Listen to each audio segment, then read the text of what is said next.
Olá, galerinha de cowboy, tudo bem com vocês? Está começando mais uma quarta cena aqui no canal, e se tu é novo ou nova, já se inscreve aqui no canal, deixa o like no começo do vídeo também para me ajudar na divulgação do canal, que é bem importante isso. Também compartilhe para os teus amigos e amigas para que mais gente chegue aqui no canal e se inscreva também. Então, semana passada não teve vídeo, eu avisei lá no Instagram sobre isso, então se tu não me segue por lá, eu vou deixar aqui na tela pra vocês me seguirem, tanto no Teco Teco como no Instagram. No Instagram eu sempre aviso vocês sobre se vai ter vídeo ou não, então me sigam por lá pra vocês não perder também essas coisas e os conteúdos que eu posto lá, que não é só aqui que eu falo sobre casos, tá? É em todas as plataformas, beleza? Então me sigam por lá. E chega de blá blá blá e vamos pro caso de hoje. Em 29 de setembro de 1982, 3 mortes foram registradas em um subúrbio de Chicago. Em comum, as pessoas haviam tomado um comprimido de Tylenol. Ao longo dos 3 dias seguintes, mais 4 pessoas morreram pela mesma causa. A primeira vítima foi uma garota de 12 anos chamada Mary Kellerman. Após reclamar que a garganta doía e o nariz não parava de escorrer, recebeu da mãe uma cápsula de Tylenol, o popular paracetamol, que tem ação analgésica e antitérmica. Meia hora mais tarde, Mary foi encontrada morta em sua cama. Cerca de 19 quilômetros da casa de Mary, naquele mesmo dia, Adam Janus, um funcionário dos Correios de 27 anos, morreu de um ataque cardíaco fulminante. Sofrendo com o luto, seu irmão e cunhada Stanley e Teresa, e com fortes dores de cabeça, resolveram tomar o comprimido de Tylenol. Poucas horas depois, Stanley morria em circunstâncias similares à do seu irmão, enquanto Teresa viria a óbito 2 dias depois. Em um período de 3 dias, na mesma região de Chicago, outras 3 pessoas morreram. Mary McFarland, de 31 anos, Paula Pearson, de 35 anos, e Mary Henner, de 27 anos. Então a Johnson & Johnson reagiu até que rápido da crise. Ela fez propagandas publicitárias para que em nenhuma circunstância ninguém tomasse Tylenol. Eles também fizeram uma campanha, um recall, para que todas as caixas de Tylenol fossem retiradas das prateleiras. Então foram 264 mil caixas que foram retiradas das prateleiras das lojas, mercados, farmácias e afins. E eles também ofereceram uma substituição de graça do produto de uma forma de cápsula que fosse mais segura também. Na época não era comum uma indústria farmacêutica fazer um recall tão grande de um produto. Eles também ofereceram o valor de $100 mil para que alguém soubesse de alguma coisa, alguma pessoa que fosse suspeita, ou de alguma informação em afins. Antes do escândalo do Tylenol terrorista, o Tylenol era a droga mais vendida que não precisava de receita médica para ser consumida, da campanha Johnson & Johnson dos Estados Unidos. Ao longo das investigações, eles determinaram que a cápsula de Tylenol não tinha sido alterada na fábrica onde elas eram produzidas. Isso significa que alguém tirou as cápsulas do almoxarifado das estantes, foram lá, trocaram por cápsulas envenenadas e botaram nas estantes do almoxarifado novamente, como se nada tivesse acontecido, e foi vendido então em supermercados, farmácias e onde é vendido o remédio. Então, depois de uma intensa investigação, eles descobriram que o medicamento que estava sendo vendido nas prateleiras de lojas, mercados e farmácias estava tendo uma quantidade muito grande de cianeto de potássio. O cianeto é uma das toxinas mais letais conhecida pelo homem e está presente na fumaça de incêndios, em produtos para polir metais, em alguns inseticidas e em medicamentos. Quando o corpo de uma pessoa é exposto a doses altas da substância, os sintomas levam de 5 a 10 minutos para surgirem. Nos primeiros sinais, já é possível experimentar muita falta de ar, arritmia, tontura, dor de cabeça muito forte e náuseas. Depois pode ocorrer convulsões, o coração começa a bater mais devagar, a pressão arterial diminui e a visão começa a ficar turva, com a perda de consciência. Tudo para finalmente o coração parar de bater.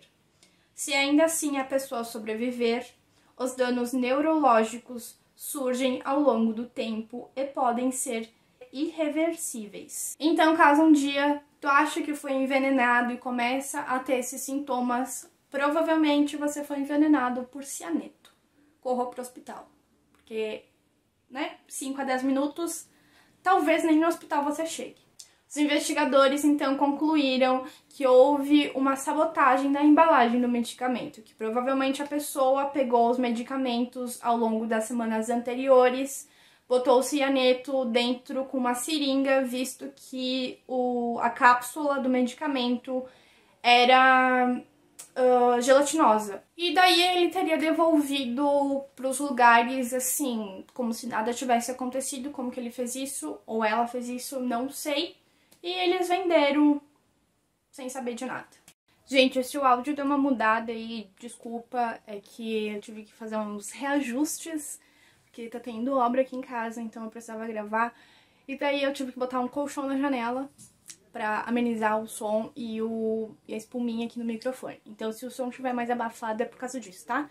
E também se vocês escutarem algum barulho no fundo, me desculpem, mas eu realmente não tenho como gravar, não tenho outro horário pra gravar. E é isso. Então, voltando pro vídeo. A polícia conseguiu descobrir algumas embalagens contaminadas com cianeto à venda em uma das lojas da cadeia de supermercado Dominique's, perto da rede de farmácia Algreen, que foi onde a comissária de bordo, Paola Prince, uma das vítimas, comprou uma caixa de Tylenol e ela foi encontrada morta em seu apartamento 2 dias depois. No dia 2 de outubro, repórteres mais atilados divulgaram que o cianeto era usado como agentes analíticos para testar o Tylenol nos estágios de matéria-prima e no produto final, principalmente porque a direção da Johnson & Johnson afirmará que o cianeto não entrava na fabricação do seu analgésico, diz Moures. Sugeri, portanto, uma dúvida junto com o público consumidor. As mortes por envenenamento teriam sido motivadas pela contaminação de cianeto quando a produção do Tylenol? Mais tarde, verificou-se que nenhuma reunião havia sido divulgada para tomar uma importante decisão. Os envenenamentos pediam ação imediatas para proteger o consumidor e não houve a menor hesitação da empresa em se manter transparente e à disposição da imprensa.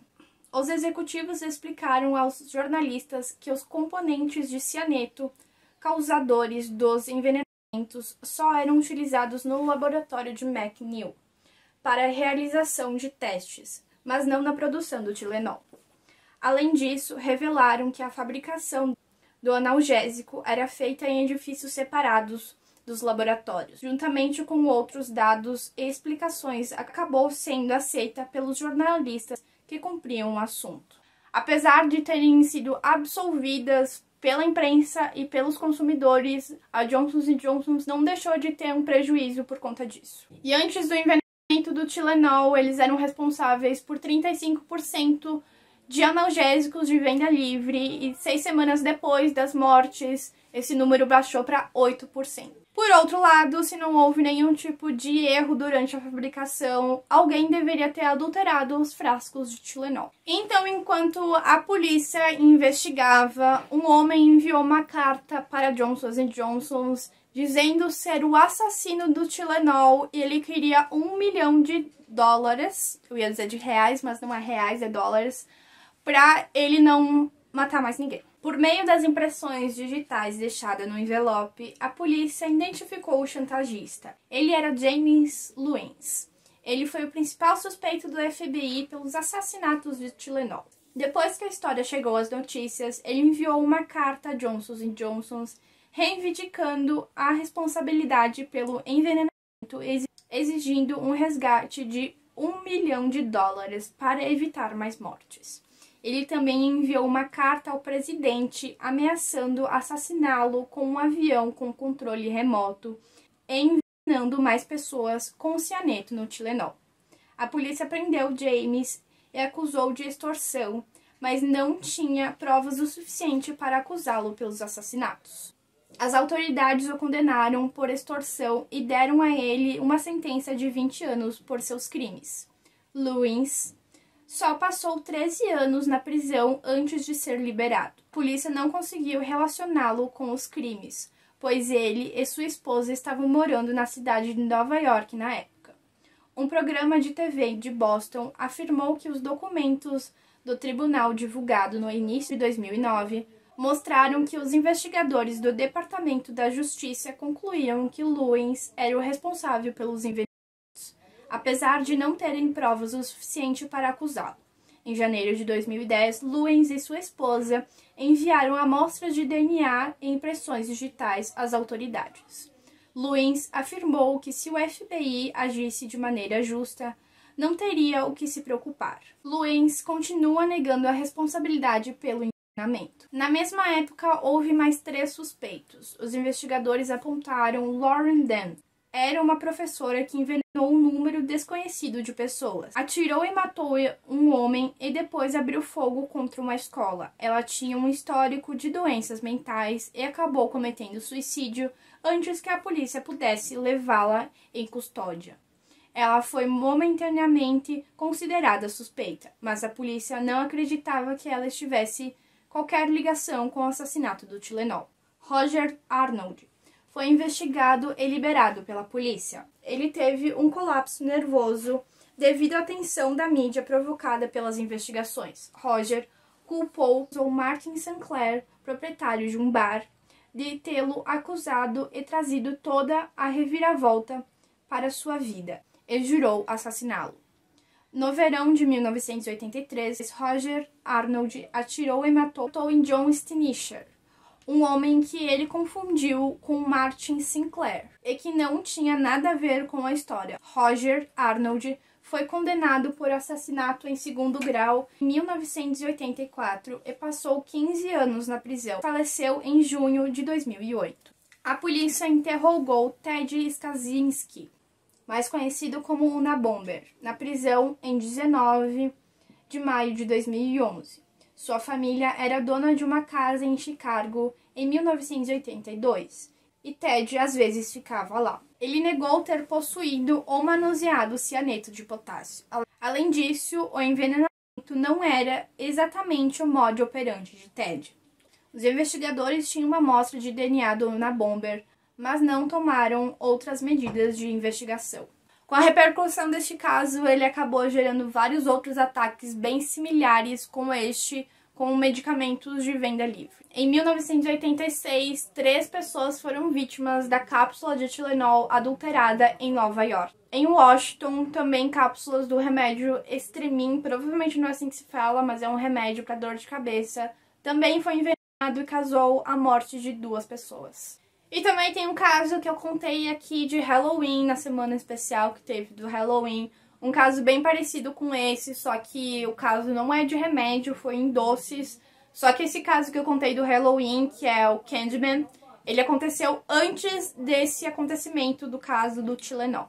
Uma coisa que a gente pode tirar de bom disso, do assassino do Tylenol, é que fez com que a indústria farmacêutica melhorasse todas as embalagens dos remédios. O assassino do Tylenol continua solto? Continua solto. Pode ser que ele tenha morrido já? Pode ser que ele tenha morrido. Não sabe o motivo pelo qual ele fez isso, além dele ter brincado de roleta russa. Alguns consideram que esse foi o primeiro ato terrorista doméstico dos Estados Unidos. E esse caso faz 39 anos e a polícia não tá nem perto de descobrir o serial killer do Tylenol há 39 anos atrás. Então, um caso sem solução. E esse foi o caso de hoje, eu espero que vocês tenham gostado. Se vocês tiverem alguma sugestão de casos, teoria da conspiração, lendas urbanas ou basicamente qualquer outra história e quiserem deixar aqui nos comentários, podem deixar que eu vou anotar e vou trazer o mais rápido possível aqui pro canal. Deixem um like, se inscrevam aqui no canal para não perder o resto dos vídeos, todos os outros vídeos que vão sair aqui no canal. E é isso, até semana que vem. Tchau!